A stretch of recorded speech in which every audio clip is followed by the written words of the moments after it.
የሚያማሰው እኮ ምቀኝነት ስላለው አላህ ደግሞ ምን አለ አም يحسدون الناس على ما آتاهم الله من فضله እኔ ባከፋፈልኩት ርዝቅ ነው እንደናንተ የምትመቀኛኙት አለ ስለዚህ ከማን ጋር የተጣለው ከአላህ ጋር አከፋፋይ አላህ ነው አንተ የተሰጠ ድርሻ ካለ ለሚገባው አካል ማከፋፈል ነው ካለ ካንተ የሚጠበቀው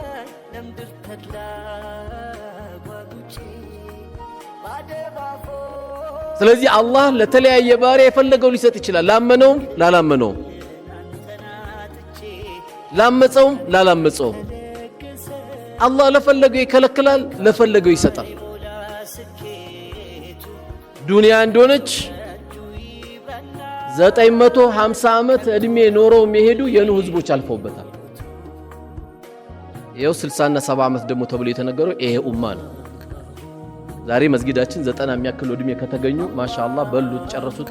ጨፈጨፉት ኮኔ እድሜ የቡሰውን የበሉት ነው የሚባለው ግን ያው ዱንያን ጨርሰው አይደለም የሚሄዱት ነክተዋት ነው የሚሄዱት ዱንያ እኛን ትጨርሰናለች እንጂ እኛን ጨርሳትማ ሰዎችን እየጨረሰች ነው የምትወስደው እንጂ አንተ አጨርሳት